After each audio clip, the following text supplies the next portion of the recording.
It's going to start recording. And then we can get started. So hi everyone, Kristen Bezega. I'm the chair of the ad hoc committee and a teacher for Glastonbury Public Schools. We have other ad hoc committee members here. I don't know if we want to introduce ourselves really quick just because we have a lot of other guests and people on the line. But the other committee members, we have Rebecca Good, Catherine Rowe. We have, oh gosh, lost on the list, Sarah Fitzsimons. Oh, and Deshelle is just joining us. And then Cynthia Ritchie is the vice chair of the full board. So I'm going to get started with sharing my screen so we can take a look at this document that's been shared out. And our goal for today is to review as many of these alternate minimum content assessment options as we can. What I am hoping to do is look at each of the options, have a discussion, and take a vote on whether or not our ad hoc committee wants to go forward with each one of the options in turn. We do have several people here to help answer some questions. We have representatives from the State Department of Education. We have representatives from ETS that can kind of help us make sure that if we have questions, we can get them answered right away. Okay? So in this document, for just our background knowledge, I included some information from Ajit's presentation that was given a few weeks ago. And this was talking specifically about Praxis 2, the Praxis 2 bridge, the number of tests that were associated with Praxis 2 that were not passed and why. I also included, I had asked Kaylin from the State Department of Education about the existing pathways to waive testing. So there's already several pathways in place for a testing waiver. The first four are all for people who are from out of state. So these would be like the enhanced reciprocity, people who've already taken equivalent certification exams in other states, deferring if they completed an out-of-state EPP but did not take the equivalent certification tests yet. And the fifth, I want to say this was just put into place last year, allows the CDSE to waive testing for registered teacher apprentices. So one of the things I was considering for this meeting is whether or not we needed to vote for our board to approve the teacher residency. But since that's already in statute, I'm figuring we hold off for now and look at the other ways to get to alternate minimum content assessment. Just for our edification, I also included information about the other requirement waiver process. So in case people didn't get a chance to read this 10-page document, the other requirement waiver process was started last year, and it allows the Bureau of Certification and State Board of Education to jointly review a candidate's transcripts and work experience and determine whether or not those things together are sufficient to give a potential teacher their initial certification. So internally, the CDSE compiles all this information from the candidates, so showing that they've taught for 20 full months in a appropriate full-time teaching, holding a valid teaching certificate, proves that they had a transcript meeting all the requirements like bachelor's degree, courseworks, and tests. Then the SDE takes this packet and presents the candidate for the waiver request to the State Board of Education, who then may approve the individual's waiver.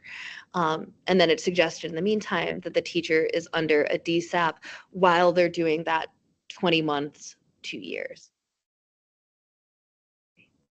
Do I have any questions so far about background information? I have 2 questions, Chloe. It's Catherine Rowe. All right. You want to scroll back up? I'd like some clarification on the language. It says we're talking about granting certification to in apprenticeships and residency programs. Like that Mhm. language, I think it needs to be clarified. They're two different buckets, if you will, right? So the apprentices are apprentices in apprenticeship programs. Residency candidates are residents in a residency program. That's my understanding. They're two different types of programs. Right now, the undergraduates are labeled as apprentices, right? And they are piloting this in the state, but they are not certified, right? They have to work underneath a teacher of record. And then the apprentice are more of I think that the residency candidates rather have a different trajectory, and they have a different program, and and they will be considered residency or residents, if you will. So I think that that's a piece that I'd like some clarification on, and maybe it's just a matter of language. But I do think that with having an apprenticeship in process, I think it could be problematic for those of my students that are apprentices. So I guess for focusing reasons, I had included that as background information, but that's not actually one of the options on the list that we're reviewing today. So I thank you for your question. I put it in there just for background, but I agree. If this is two separate things, then we can clarify that language. As long as we're focusing on getting to the minimum content assessment part. What was your other Okay. question?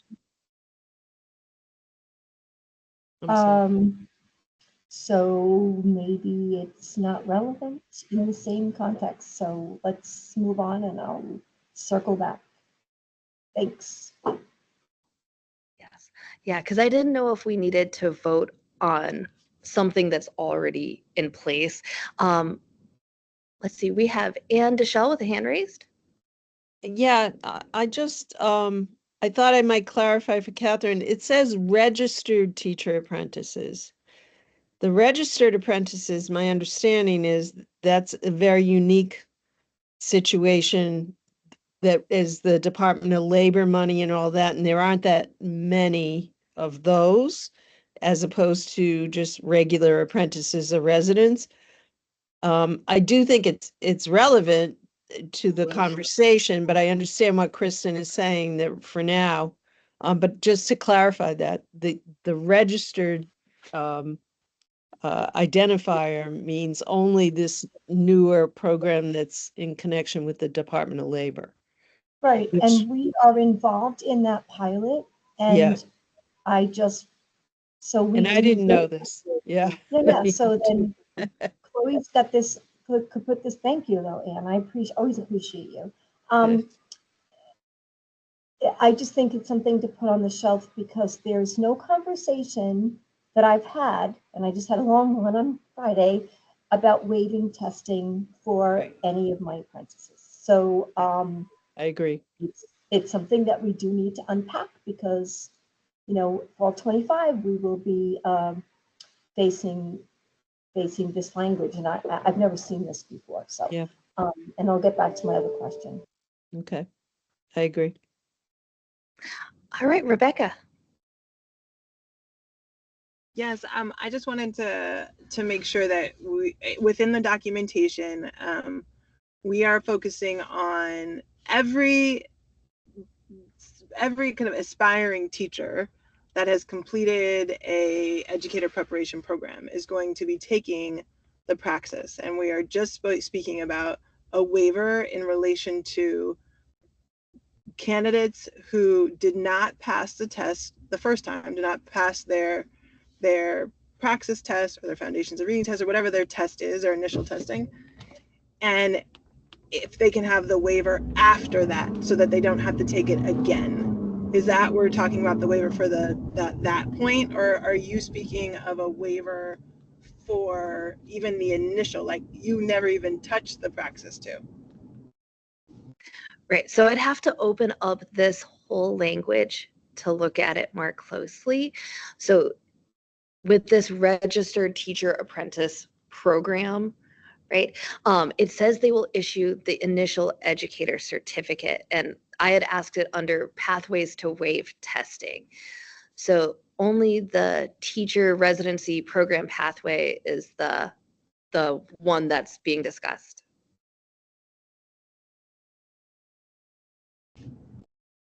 All right, that makes perfect sense. Thank you. All right. So of the proposals we have for the praxis to the minimum content knowledge assessment, we had several proposals, but one that we had discussed and read through and had a presentation on in a lot of depth was the praxis to bridge. So what I figure is I can summarize some of the notes we had on it already. Then if we have any further discussion, we can do that. And then maybe call for a vote on whether or not our ad hoc committee would approve this method as a way for teachers to do their alternate minimum content knowledge assessment. So this would be for teachers who have graduated from their EPP, so they meet all the other requirements. They have taken the elementary 2 praxis, but did not earn the minimum score needed, but we're close enough. We're close within one standard error of measurements. Prospective teachers that were in the trial for this program really liked it. It was well reviewed. It was an asynchronous automatic not automatic enrollment, but they were able to go directly to the Praxis 2 bridge once receiving their scores from the Praxis 2. It gave them additional study materials that were focused on the area that they were weakest in. It doesn't cost the district any additional things. I believe it's currently free. I know that the SDE is looking into expanding this Praxis 2 bridge to be available with more courses to be available in 2025 September. But currently it's only available for Praxis 2 elementary. Do we have any discussions or questions about Praxis 2 bridge? Catherine. I had my hand up before you started, so thank you. I just wanted to let you know that Chloe put in the chat that we needed to approve the minutes. So I just wanted, I don't know if that would help be a refresher for folks of what was discussed at the last meeting. And then number 2, I just wanted to let everyone know that the Praxis, the ETS is talking about unrolling or whatever you want to say, rolling out Praxis 2 in other areas, but it's going to take some time before they get there. Just wondering, and not to throw a monkey wrench in this here piece, but I mean, this is what we're proposing. I'm wondering if we are sticking only with ETS or if we're going to open it up to other, I mean, if we're going to have flexibility and we're going to have the Praxis Bridge, there are other equivalent programs by Pearson, that might be cheaper, or are we just sticking with Praxis? Yeah, so like I said, I know that SDE is working with ETS to expand the Praxis 2 Bridge program with more tests available in September. I'm not sure if the Department of Education has entered in similar talks with Pearson or the APSTIL or other test makers. But if we want, we can take a pause here to go do the minutes. So let us do that.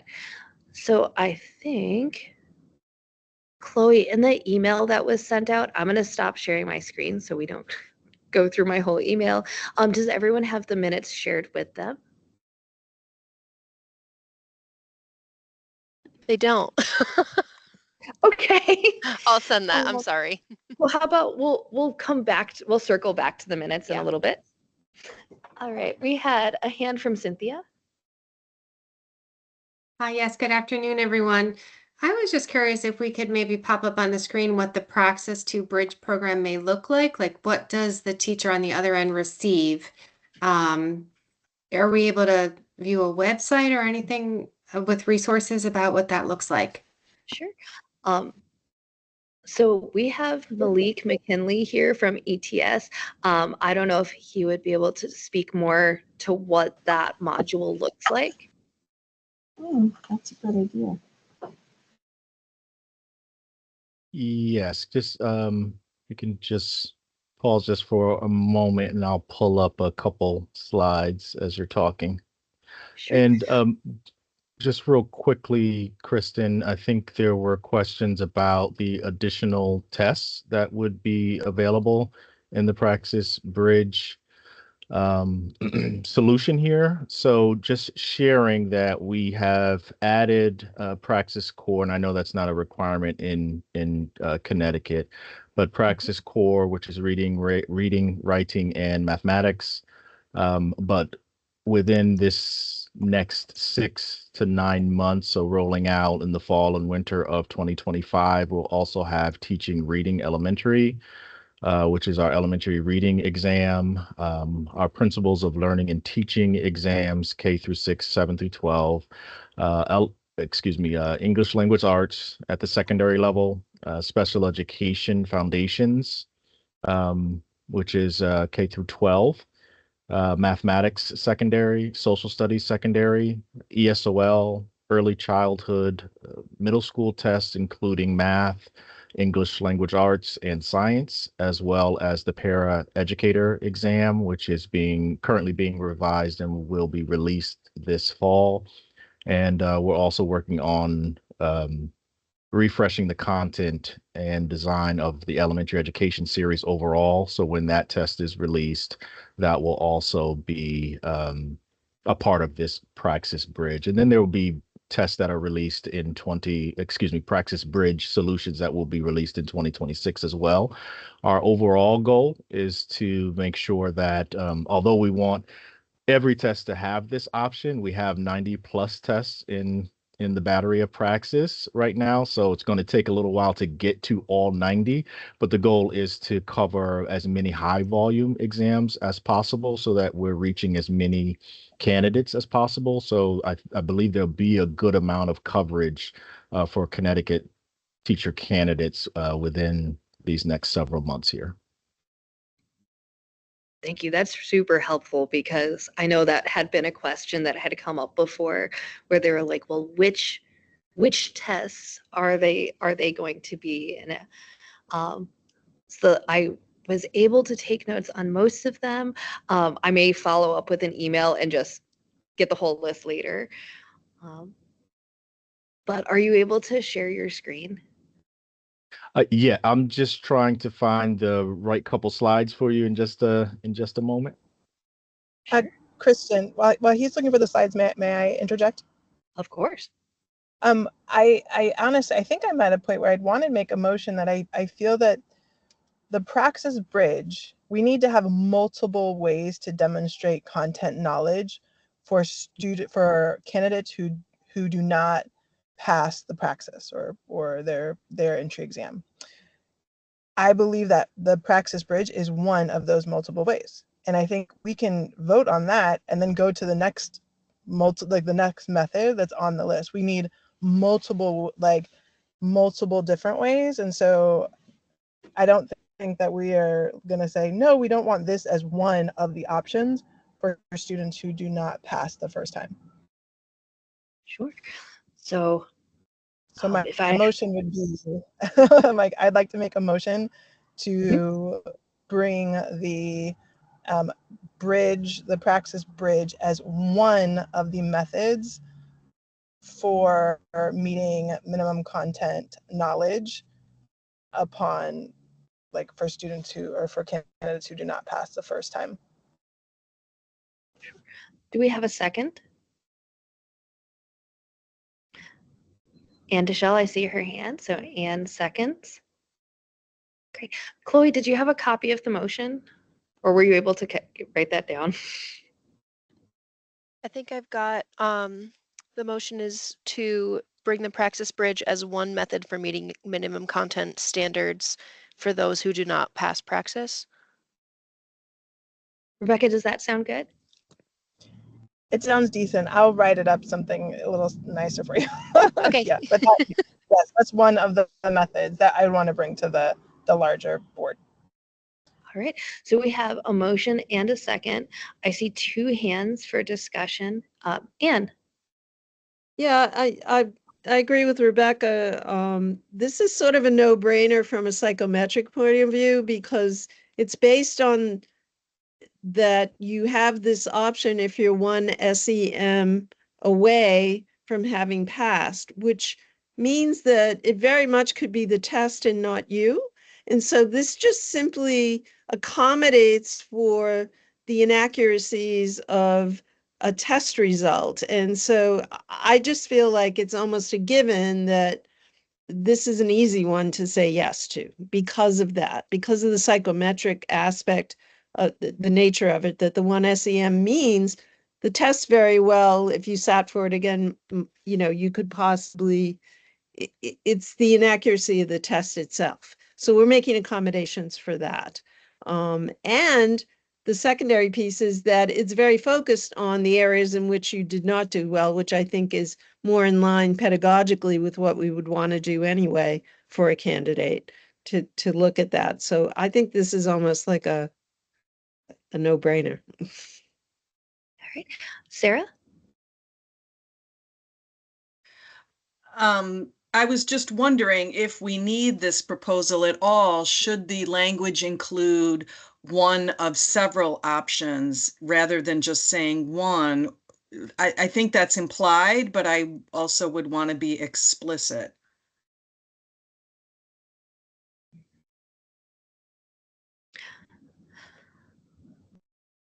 So I guess, are you asking if whether we need to vote on to include it in several? Like as one of several, or just vote to approve it specifically? Well, I guess I need a little more information about what Rebecca's thinking is with the proposal in the first place. A little clarification. Mm-hmm. Sure. Rebecca, did you want to clarify?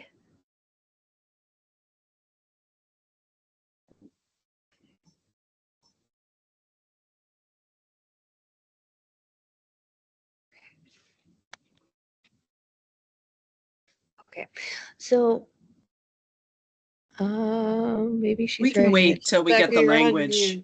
mute.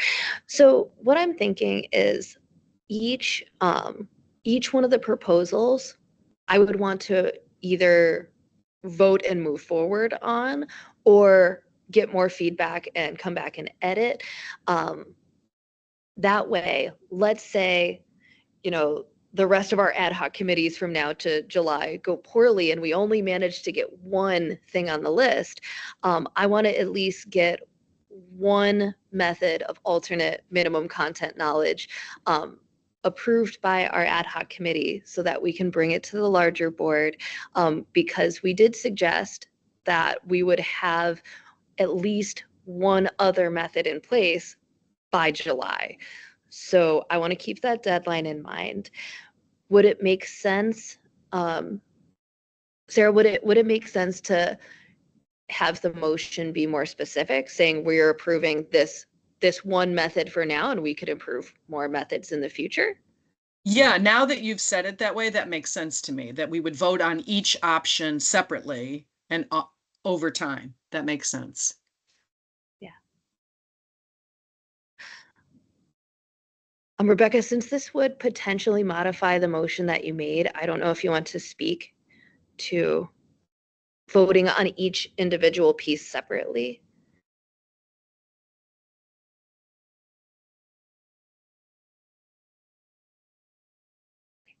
In which case, I'm going to call on Cynthia.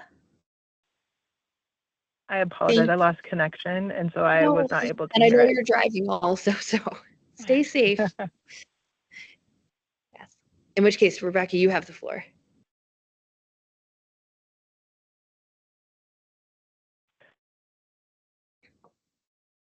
I don't have anything to add at this moment, just because I didn't hear the changes. So if somebody would like to repeat them, that's perfectly fine, or move forward. I don't want to hold it up. Sarah was wondering, do we need to include the part of the motion where it's including that it's one of many, one of many options, or would it Several be options. one of several options? So would it be sufficient to vote on this one option, and then as we get to reviewing more proposals, we vote on each one independently and then compile them after?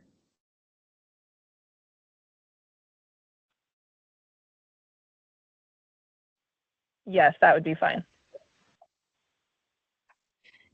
In So which do you want case, me to amend the motion? that would be great. All right, let me amend the motion to vote on or propose the bridge as one of multiple ways, or however you just said it, Kristen, I'm sorry. Okay.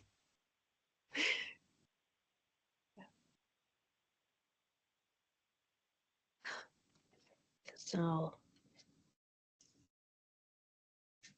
I'm trying to think of how to do this next step.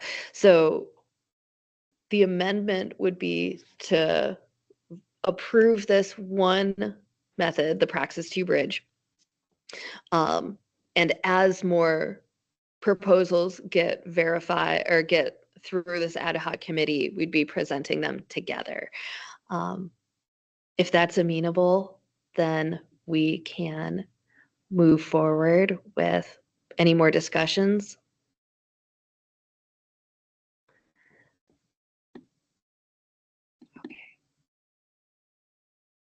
All right, in which case, I see Cynthia's hand is raised.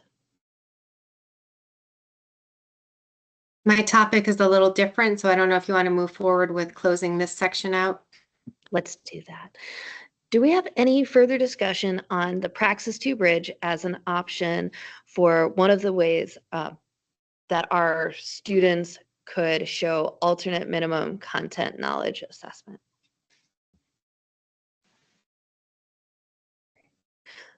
Seeing no hands, all those in favor, please hit the raise your hand button on the screen.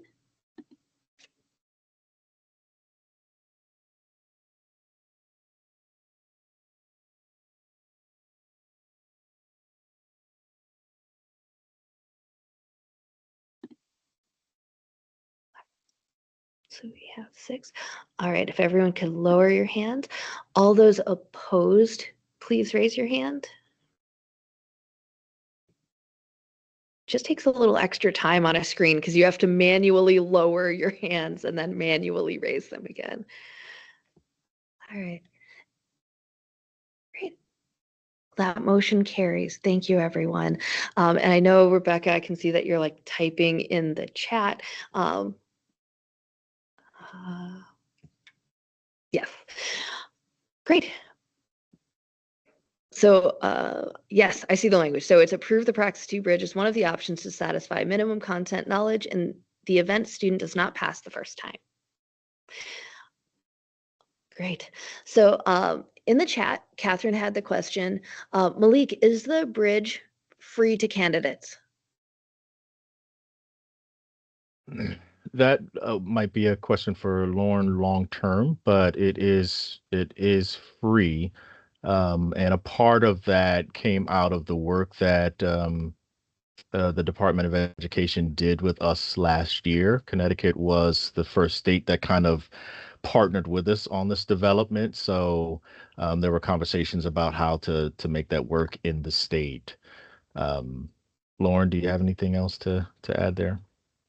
I know that when Ajit and Vince negotiated the MOU, I don't know what the time frame is, but I think it may be ongoing because we already had that MOU in place that allows for the 2 free retakes for Connecticut candidates, and the bridge is one of those. So my understanding is it is ongoing, but that is something probably we need to look into in the event that there's an expiration date to that being free, because I believe the intention was it to be one of those 2 free retakes, which I don't believe has an end to when that understanding Right. goes That's on. my understanding as well. Lauren, can I ask a follow-up question about this?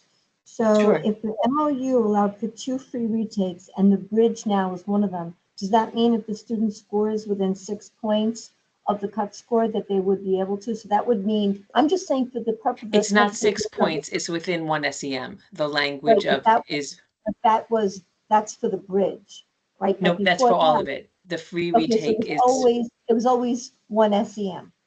correct. So Okay, yeah, so the free retake for Connecticut candidates, if they're within 1 SEM, they get 2 free retakes. all right, so I just want for the conversation that we're Yeah. having today, right? There's a retake option. So we're talking about flexibility here. So there's a retake option if students score within 1 SEM, or they can do these modules, right, which Malik is going to kindly show us, right? And that would be another option. So for flexibility, if students do not want to complete a module, they may opt to take this free assessment again if it's within 1 SEM.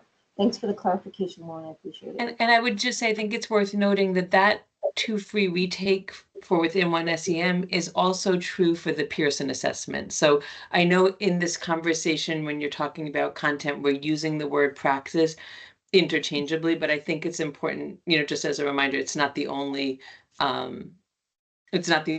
So foundations of reading, the early childhood assessment, the reading specialist assessment, they also have the option for 2 free retakes for those candidates who are within 1 SEM. Unfortunately, we don't have that for ACTFL. I don't know the history of that.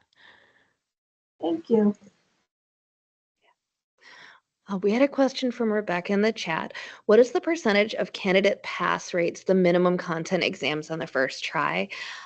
I don't have this number in front of me, but I know it was in part of the data Ajit shared with us last time. I don't know if anyone from Department of Ed has this number in front of them. The public facing dashboard only has best pass rate. It doesn't have first time pass rate. But I think the performance office could probably get that data. Because we have it, EPPs can see it on their end, but the public facing one is just best pass rate. So I don't know off the top of my head. And Rebecca, your question is what's the additional percent of candidates would then be covered by this bridge? I think it's an excellent question. Right now, since ETS only has it for the 4 elementary subtests, as they expand the, I can't think of the word, but as they expand the offerings, I would imagine that percentage would increase. Yes. And actually, Rebecca, I asked Ajit a similar question by email yesterday, but I probably didn't give him enough lead time because that was like less than 24 hours ago. Sorry for taking you wandering around my room. I had actually printed out this data so I can find it, but it's all disaggregated. So it doesn't have it for, oh, actually, no. Okay. So in 2021 to 2022, 72% of people who were taking Praxis 2 specifically, so it doesn't include the other test, 72.7% passed within their first attempt, 93.2% passed within their best attempt. So it was actually in that year only 77 tests that were never passed, but part of the information about that was that this could be someone who took the test in the middle of their EPP and never graduated, or someone who took it before going to an EPP and then never finished student teaching. So I can see in the chat that you said our next proposal should support students who do not have the bridge option.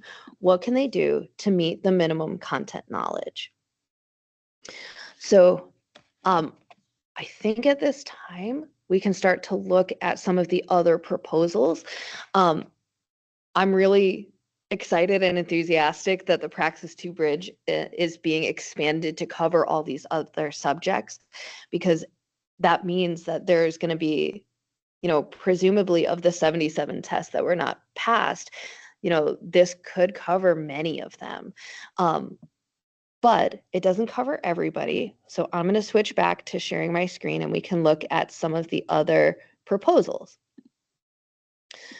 So I had shared a proposal last time. And actually, I don't know if this would be a great time to pause and go do the minutes review, because my proposal was in the last meeting.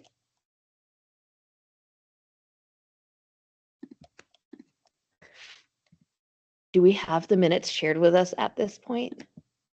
I emailed the draft documents to all members. Perfect. So if everyone could take a look at the draft documents in your email.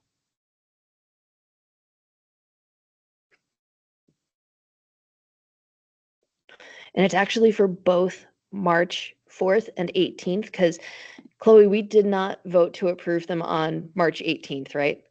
No, we didn't, but I'll make Let's- sure that that's added to the agenda going forward. Let's approve all the minutes. All right, so let's look at March 4th first. This was our early morning meeting.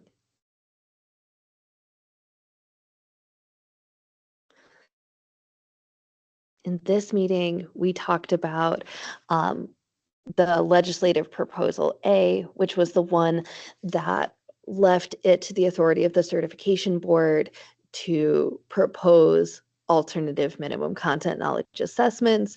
That then from there moved out of our board to the legislative and policy committee for the State Board of Education, and then to the State Board of Education. Do we have any discussion about the draft minutes from Tuesday, March 4th?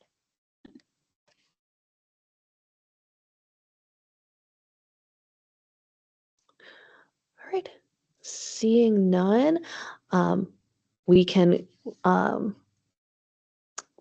go straight to approving the minutes. All those in favor of approving the minutes from March 4th, please raise your hand.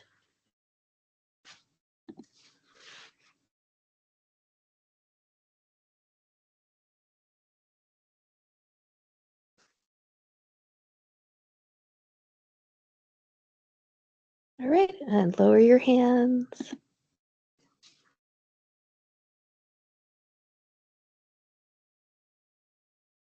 Okay, and since that was unanimous, I'm not going to call for nays or when you're neutral, the other one. Great, let's look at the minutes for March 18th then.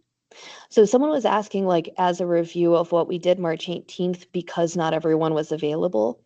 So because not everyone was available, what we had done was we just reviewed the options for the alternate paths and we got some feedback. I took some notes on what people were thinking. That way in today's meeting, you can see some of the additional notes people had. And there were no motions made.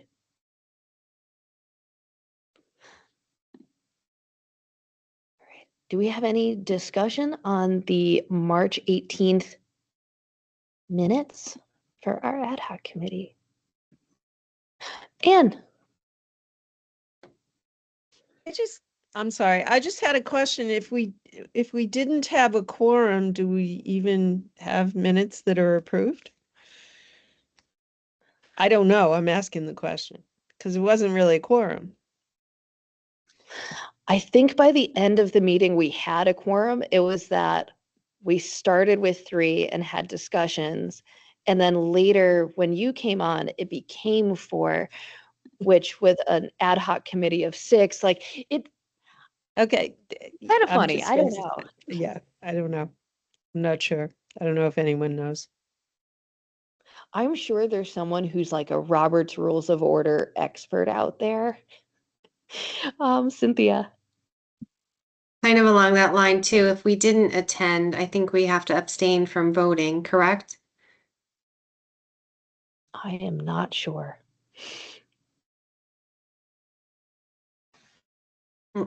I think so, because we wouldn't be able to confirm them if we were not there. But since everything is televised, if people had gone back and watched the public meeting, would they be able to still do it? Or I'm just not sure. Catherine's making a no face. I would think not. I just have a note for the minutes. So could we just change the word agenda to meeting minutes then? Oh, yes, right? Because it is really not much in the idea of minutes, right? So. Right. Chloe, would you be able to make that change in the draft minutes from agenda to minutes? I can do that. Thanks, Chloe. All right, in which case, seeing no further discussion, all those in favor of approving the minutes, please raise your hand.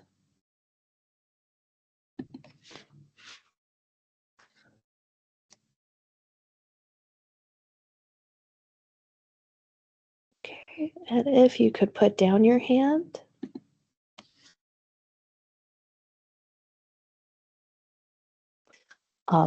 If you're opposed, please raise your hand, use the emoji button. And any abstentions?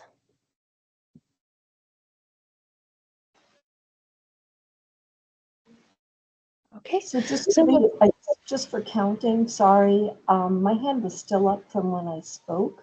I guess I wasn't effectively bring it down. So I'm abstaining because I was not at the meeting. Thank you. So in which case, at the last meeting, one of the things we discussed was I had originally made a proposal for people who had already taken Praxis but failed. They graduated their EPP, but they're in the classroom working under a DSAP. And my thoughts originally were, how do we show that a person who has taken the Praxis and has,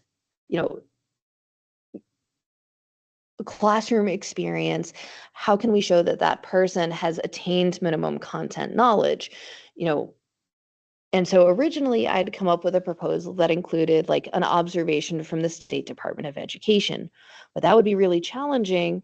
And I can see our State Department of Education employees going, oh no, that would be really challenging. So instead, based on like a lot of feedback, if you're looking at option 2, I'm going to go to share my screen if I am not doing that already. It's a mystery sometimes. So this one, the SDE test waiver, this is based on a bunch of different feedback. So in this pathway, this would be for a similar group of educators who have met all other requirements for initial certification except for passing the content knowledge exam, achieving a score within 2 standard errors of measurement of the cut score, and don't have a Praxis 2 bridge available for their content knowledge. So this would kind of get to the other candidates who don't have a Praxis 2 bridge. Then these prospective educators could apply for a waiver through the State Department of Education showing that they tried the Praxis or other standardized test.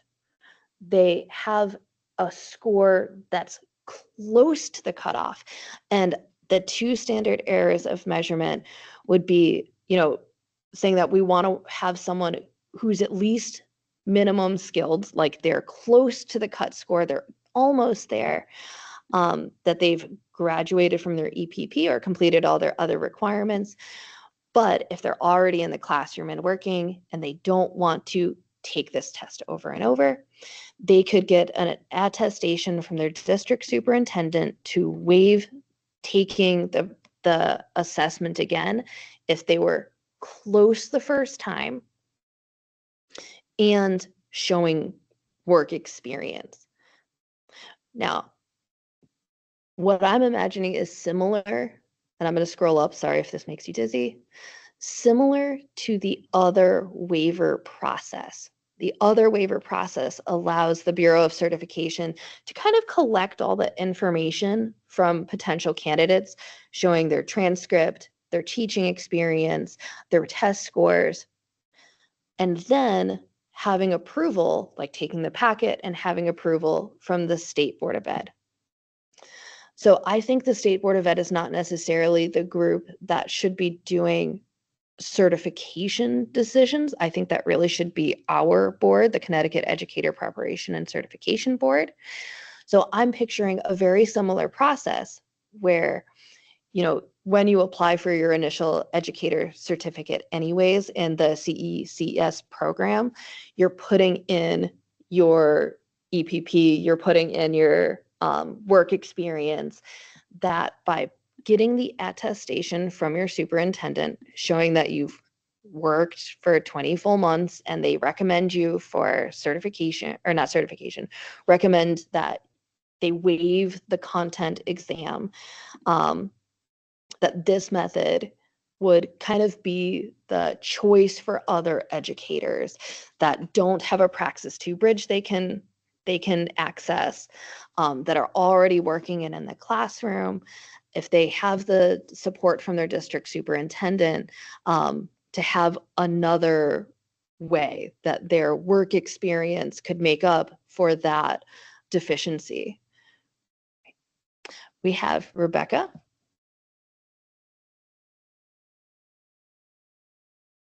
And then Anne.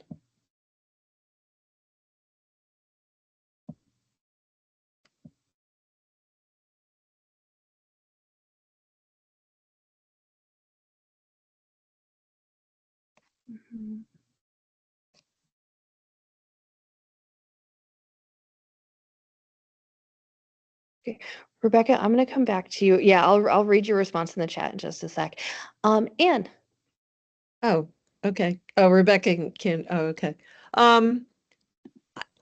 There's some issues here. There are logistical issues here as well as I think, you know, ones that I feel as an EPP.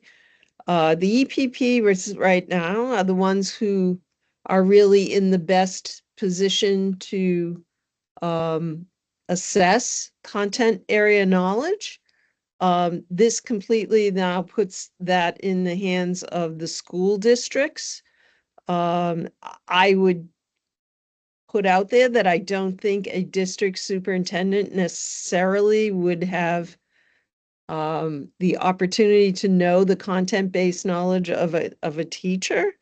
The 20 full months, 2 years of successful teaching experience. Again, I see where you're going with this. I think the 2 SEMs is a significant difference from a 1 SEM. I think the bridge and the 1 SEM is important, but this shifts who does the assessment of the content knowledge and puts it in the hands of the school districts. So who puts the candidate up for certification? Is it the school district at that point? And how does that work in terms of my accreditation work? There's a logistical issue here in terms of CAPE accreditation, how many candidates we have, how many get certified. Basically, I'm saying, okay, I'm putting them out there. They're not ready to be certified under my regulatory piece. And then the school says, but they are. It's complicated, Kristen, and I'm not trying to undermine it. I'm just trying to raise the complications here. Yeah. So I guess when an initial educator goes to fill out their application on CECS, you do that for them or they do that for themselves? We're the ones who bring it to the state and certify that they are ready to be approved and licensed. So we basically say that we have looked at content area knowledge and we feel that they're ready. And how we decide that is either through Praxis or in this case, maybe the bridge, which is now an appropriate way to do that. But if we wanted to do other things, if the EPP wanted to look at grade point averages or transcripts, they could do that. But to put it to take it away from the EPP and put it in the hands of the school at the very end of the process in the school district really shifts the whole responsibility of who certifies a teacher. So Catherine, I know you have your hand up, but I'm going to go to Julianne because she might have a response to Anne. I just wanted, the question was, who applies? So the educator applies and says, I want to be certified, but we have to wait for the EPP to say, we recommend them. So anybody can apply, but eligibility is going to be based on what the EPP tells us. Have they met those requirements? Have they taken all the courses? Have they been successful? Do they do this, all the components of the program? So it's kind of a dual already. So yes, they could apply, but without the recommendation or some other pathway, document experience and transcript eval and looking for testing, we can't issue it. Thank you. Next we have Catherine. Go ahead. Thanks, Julianne. I think that the piece for me here is that, and I appreciate what you're trying to do here. However, you have two separate pathways to certification. Your initial certification follows the pathway from the EPP to CSDE. So they do their program, they file an application, the certification officer agrees that they've filled all these requirements, it goes to the state, and then it lives there. This situation that you're proposing, you're trying to mirror the DSAP, right? The DSAP piece, which lives more at, it begins and originates at the district, but but again, the certification officer needs to sign off. So the EPP needs to be more, I don't want to use the word in control, but really needs to have more oversight here. And again, I'm just going to ditto what Anne already said. Oh, I think You hit your sound mute normal. button, Catherine. I guess that was intervention. I was supposed to stop talking. I wasn't touching anything. I'm talking with my hands. So I'm just going to, what I said was, I'm just going to say ditto to everything that Anne has already said, just because it I did it again, Catherine. I think it's done. My work here is done. Oh my God. So before we go to Sarah, Rebecca in the chat said, I do not support the 2 SEM, but I would support 20 months of teaching and attestation from the EPP and the school district. The responsibility should be both the EPP and the school district for the 30% that do not pass and do not come within 1 SEM. Sarah, and then, oh, lots of hands. So I had Sarah up next.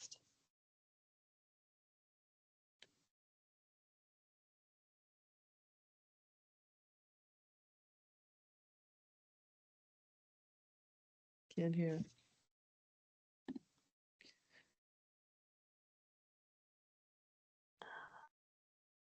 Yeah, Sarah, I think you're still muted. I don't know if you want to type in the chat also, and then I Nope, can come I back. just didn't unmute. There you go.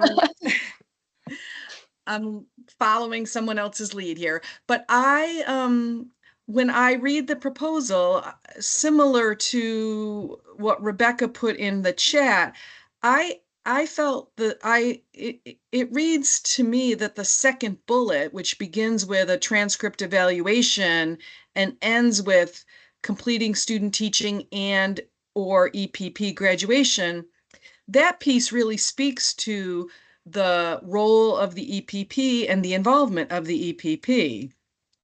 I think the 20 months of successful appropriate full-time teaching, maybe a district superintendent, maybe that should be expanded to the content leader, the assistant superintendent of curriculum and instruction. Maybe there's some more specificity we could put into that. And then I would love to just talk more about the 2 SEMs versus another option, but I see a lot of potential with this proposal. Do you have any feelings about 1 SEM, 2 SEMs? Yeah, I have to, I'm more of a raw score kind of person. So I would defer to the expertise of other people in the group with regard to that. And just a little like of why I put in the 2 SEMs is that, you know, if a person has a score of like, you know, a 78 out of a max score of 200, that's too far off, right? I wanted some sort of value that shows, you know, we're working with a student that might have a C minus and we're going to try and bring them up to a B, right? Like someone that we can work with, someone who's the educational like experience in the classroom is going to really help bring them to the level of certification. But I didn't want there to be no floor. I didn't want someone to, I have students that will speed run tests. I didn't want someone to sit there and speed run a test, get like, you know, show that I did the test, get at some score that's not reflective of their ability. So the 2 SEMs I had included there was just to have, you know, one, to have a floor, but also because this is supposed to be showing an alternative to the minimum content knowledge. So by having a score within 2 SEMs of the cut score, it's showing that they do have a minimum content knowledge, but alternatively, they also have 2 years of experience. Cynthia. Thank you. I am looking back on page 1 of your background minutes about the waiver process. And I also put a request in the chat if there's anyone from the State Department who could please maybe share the waiver form so we can know kind of what that looks like through that process. But what I am asking for is actually a new window of looking at this to expand the section on page 1 that says the state does allow waiver of all other requirements through a process established by the Bureau of Certification and the State Board, notwithstanding the provisions of subsection A of this section. The State Board of Ed may waive any of the requirements of this section and issue an initial certificate to any person who presents a combination of education and experience. And it goes on and on, as you could read. I would like to have this group consider using this for administrators who would like to also receive teaching certificates, and there are some out there. So I'm making a proposal to say that this section could be added to the document that was already created to allow this. And in the section where it says may issue an initial educator certificate to any person, instead of to any person, I'm recommending to any administrator who presents a combination of education and experience that the state board determines is equivalent to the education and experience required.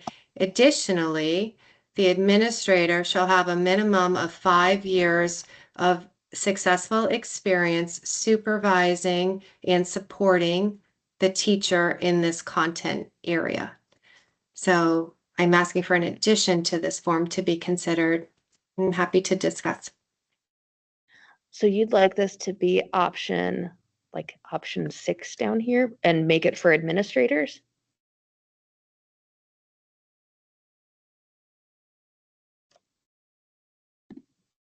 I just want to make sure I'm getting your statement correctly. So I put that in as like a note for me right now.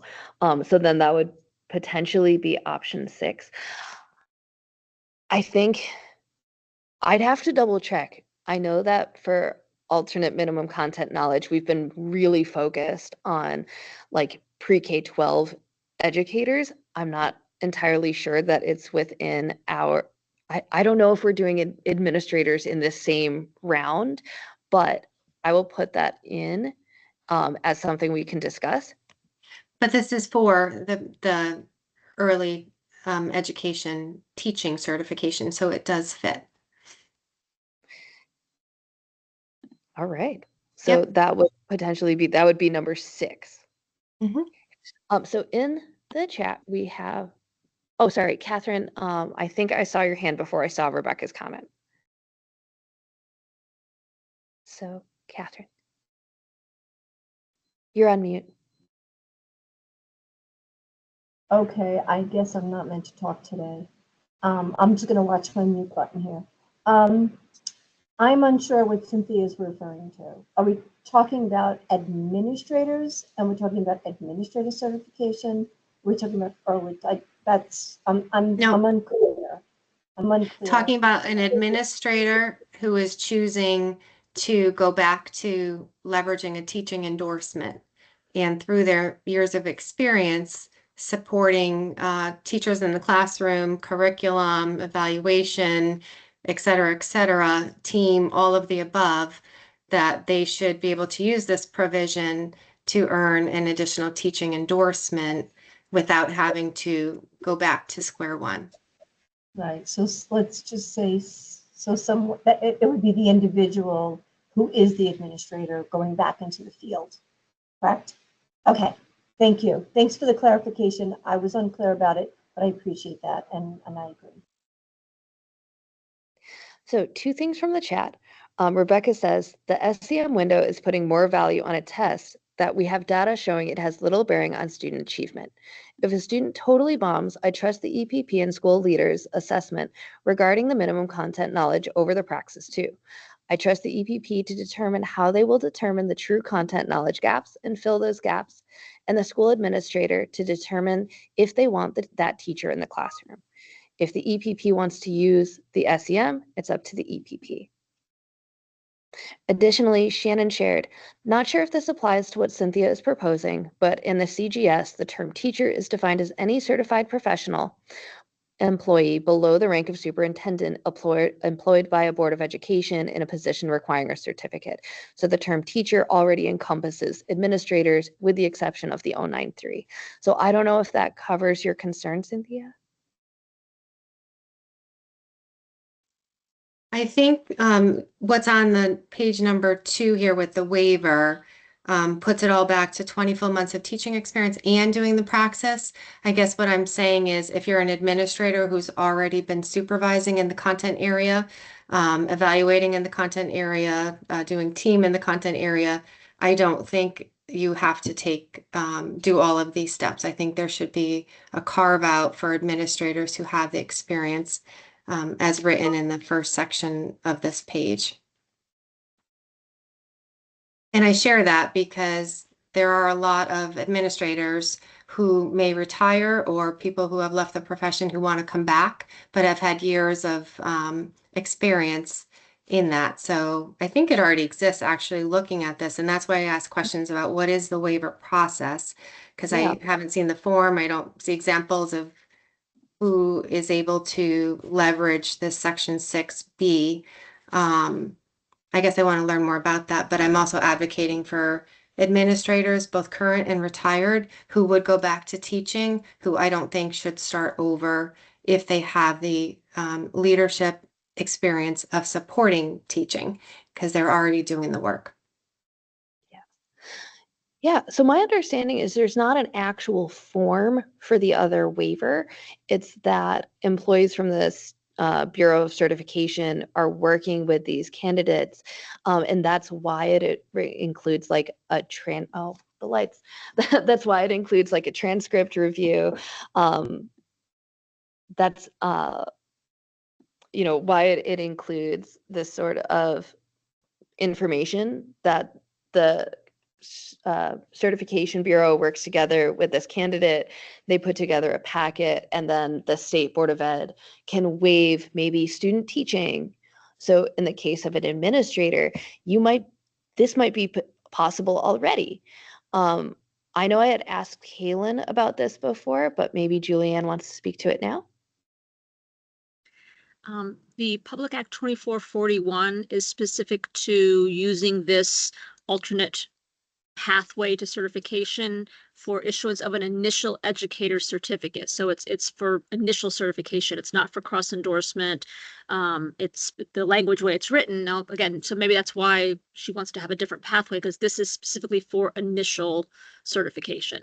And they basically, you're right, there's not a form. It's somebody who goes and they apply and they don't meet all the criteria and they say, but I feel like I'm really close. They have a district who's supporting them. It says, you know what, this person didn't, maybe the requirement, they were missing 6 credits in something and they had everything else, but they're like, do I have to really enroll and go do these more? And they're trying to go forward to the board and say, because I have all this other criteria, if you look at the big picture, I shouldn't have to take these 6 credits, or I shouldn't have to take this test, or I shouldn't have to, whatever the component might be. It might be different for each person. That's why it's very individualized. So they apply first, so we can see what do you need to get it? Like, what's the legitimate pre-existing pathway? I want this, I can take a test, or I could, we could tell them. And if once they get the feedback saying you need, 6 credits and you need a test, and you get this laundry list of things that are needed, at that point they say, I don't think I should have to complete these remaining items, because I'm going to go in front of the board and say my experience, my expertise is such that this should be accepted in lieu of what the regulations and the statutes require. And that's why there's not a form, because it's very individualized. Thank you for clarifying that. All administrators would have some form of initial, so that helps clarify it. And I think what I am aiming for is additional certs in the area that they are leading in, or maybe cross certs, and maybe that could be a subset of this. But maybe we need to clarify that in this form, because page 4 here, it seems to be more stringent than the regulations on page 1. So maybe we say for initial certification. Mm-hmm. But for cross endorsements, then if I'm understanding correctly, or an additional initial cert, even though someone has teaching certification to be an administrator, they can still go back to the legislation of experience and college courses, correct? Julie?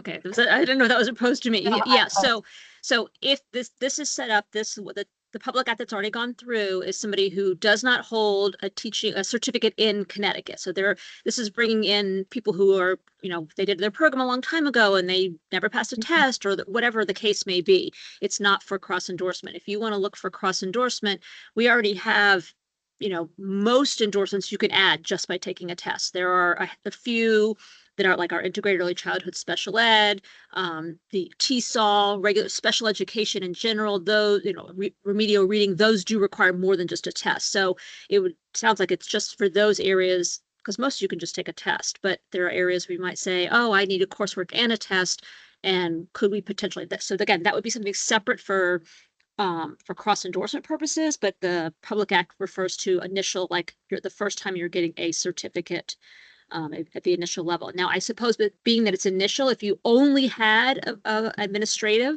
let's say you came in through enhanced reciprocity or whatever it is, and I only have an administrative endorsement in Connecticut, then I could pursue a new initial with this pathway. I suppose that's possible. Or let's say I'm certified as a school counselor and I've never had a teaching endorsement, and again, that comes in as an initial. Cross endorsement is different, because if it's another teaching endorsement, it goes on that same certificate, so it's no longer an initial program.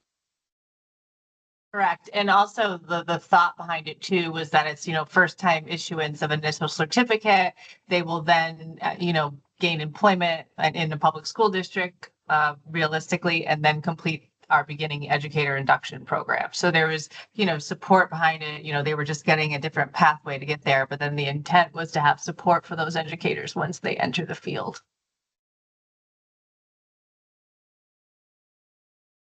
All right, man, electronic things are really interesting. We have a motion in the chat. So Rebecca says, I would like to make a motion to add 20 months of teaching. EPP and school district approval can be used as one of the additional methods to meet minimum content knowledge for those who do not pass the first time and do not score within 1 SEM. And she proposes that it be brought to the full board for discussion.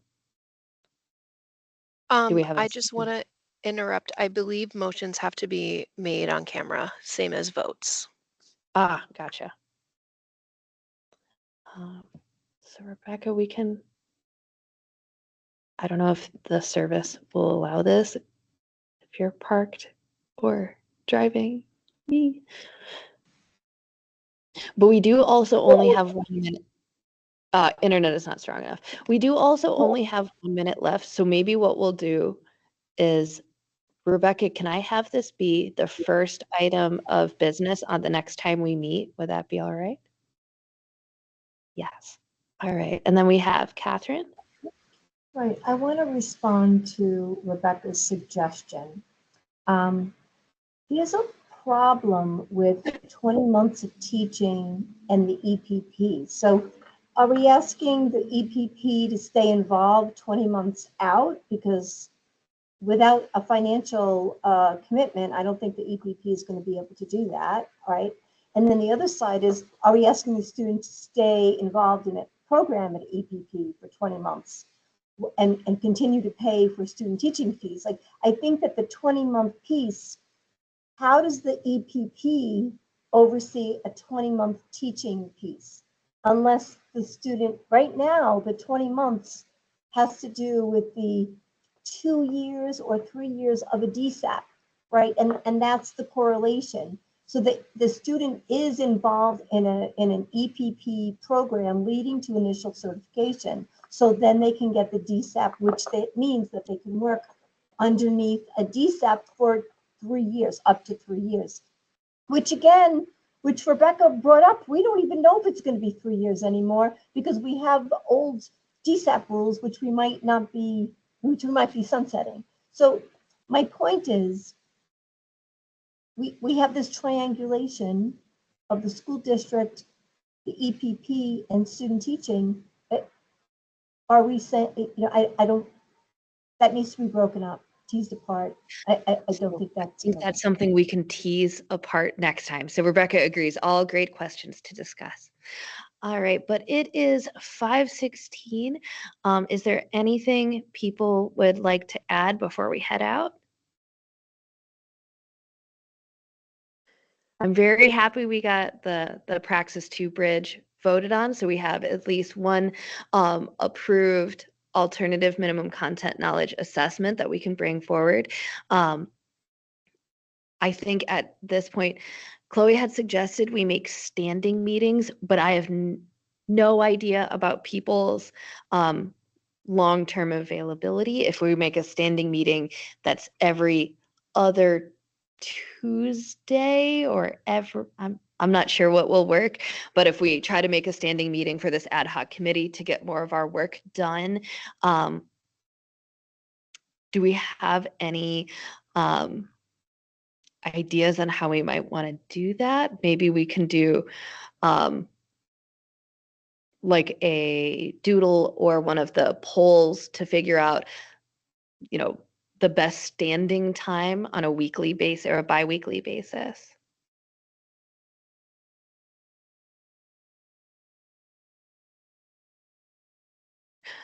Catherine, did you have anything to add? My hand is just still up. Sorry about that. I think it's difficult, Kristen. Everybody is probably super busy, and this is really important work. And I do think that we need to move faster somehow to get this work done and kind of tease it apart, unpack it. I don't know if you want to give us homework and then come back with certain information, if we're going to be participating as opposed to we're just kind of jumping in and teasing stuff apart. I don't know. I'm not even proposing, because I know that we're all super duper busy, and I appreciate all the work everyone's doing and that we're all in it together. But I do think that we need to move this forward a little quicker. So how do we do that unless we keep meeting? And we can't meet 24/7, 7 days a week. So, right. But I'm just throwing that out there. I'm willing to work, but I think we may need to front load some work and then come in and make decisions. Yeah, I think that's a good idea. So Julianne, you had asked in the chat, did Malik share slides you wanted to review? I was thinking of setting that as homework, actually. I was thinking of sending it after the meeting. Malik, thank you so much for being here and answering questions about the Praxis 2 bridge. And then I'll make sure No people worries. get the slides. That way they can see. Do you want what me to that- send something updated, or do you have something from Ajit's presentation? I think from his presentation in January kind of covered It Praxis does, but it Bridge, doesn't but show like, I guess it doesn't show what Cynthia had been asking about, like what does the module look like? So if oh, you okay, haven't, yeah. Yeah, so I if have you a haven't, slide deck that has a couple slides in there that the section is called candidate experience. So there's probably about 4 or 5 slides in there that'll give you pictures of what what the scenarios look like, the knowledge checks, the kind of tutorial information that candidates kind of walk through. So I can definitely share that with you. awesome. And I'll make sure that people get it. That I think will be really helpful. And I'm Certainly. excited we were able to take this one out of our committee and bring it before the board. Absolutely. Thanks. Sarah. I just want to go back to the idea. I really appreciate Chloe doing the doodle polls. So I just wanted to end with, I think that would be the best way of coming up with a regular meeting time. So I wanted to just wrap up with that. Thanks, Sarah. All right. Any other things for the good of the order? All right. Do we need to move to adjourn or? I Sure, move to why not? adjourn. Thank you. Thank you all. Thanks, everyone. We'll Thank see you you. soon.